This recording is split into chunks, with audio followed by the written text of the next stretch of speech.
I recently ordered a set of Michelin Anarchy tyres from a company in Vancouver. After not hearing anything for a couple of weeks, I called to check on the status of the order, and on the morning of July the 22nd, I called in and they told me the tyres were available for pickup, and I said, okay, can you do installation? And the person on the phone said, asked me what kind of bike I was riding, and I said, yeah, I've got an F800 GS, and he said, yes, they could work on that model. So we agreed that I'd bring the bike in on the Wednesday and leave it for the afternoon. When I dropped the bike off, I was given the standard warnings about new tyres being slippery for the first 100 kilometers or so, and to check all the nuts and bolts for tightness, in the first few days. And I was also told that labour charge would be about an hour, which seemed a little bit high, but I accepted anyway. When I returned to pick the bike up at 5:30, I was told that there was a problem with the front tyre. They said that it wouldn't hold air for more than 5 or 10 minutes.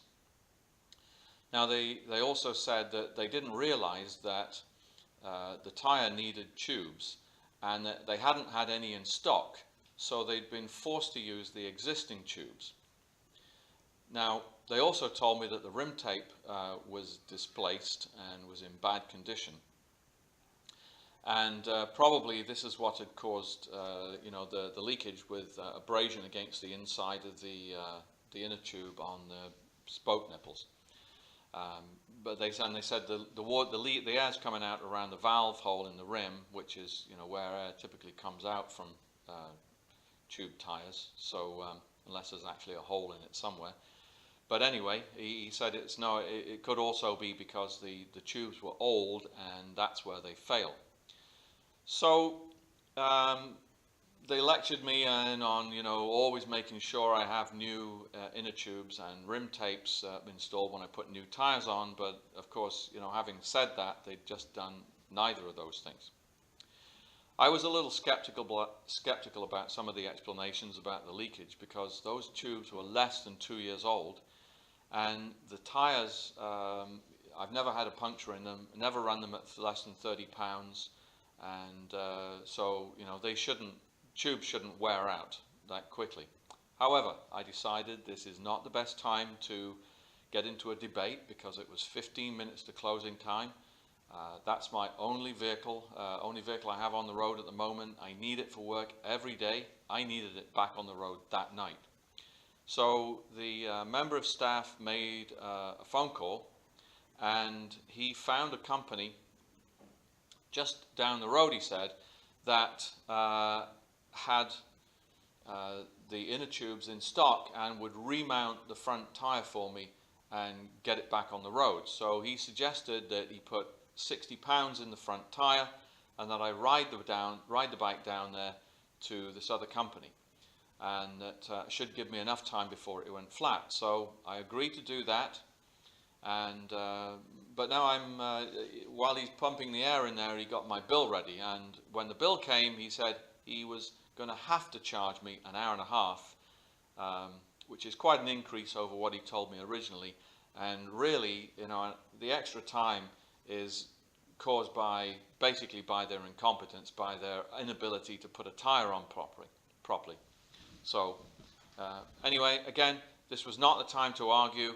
I had to get the bike down to the other company, so I paid up and jumped on the bike and rode down there. Now, on the way down there, I noticed that the front end of the bike was weaving from side to side a little bit, and I assumed that probably it was getting very soft, and this was causing the weaving. But I pulled over for a second, kicked the front tire, and it still had plenty of pressure in it, so that wasn't causing it. So I was a little puzzled by that. So anyway, I finally got down to this other company. EMS is their name, Essential Motorcycle Services. These were the people that were going to help me out and get the front tire remounted. And so they immediately got the bike up on a ramp, started to take off the front wheel, and while they were doing that, I noticed that the front tire had not been properly mounted on the rim.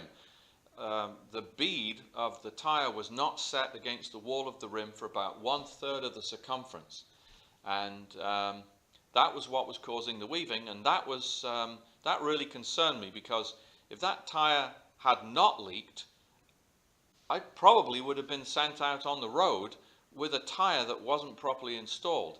And if the bead's not properly installed on those rims, you have to brake suddenly, and the tyre can actually rotate on the rim and shear off the valve.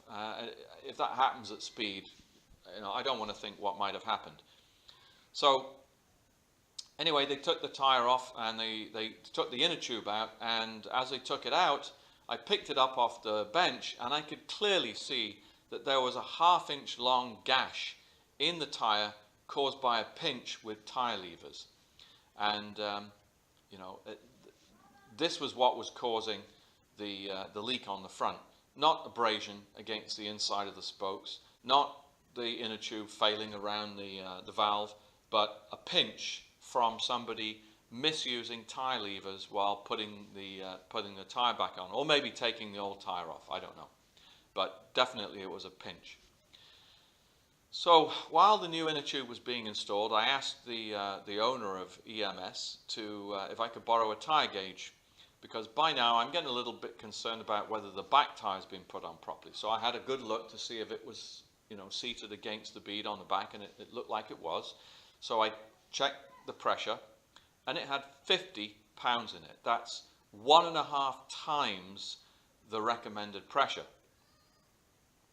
Now, at this point, I should just point out that I've held a bike license for 43 years, and I've ridden for every one of those years: winter, summer, on-road, off-road.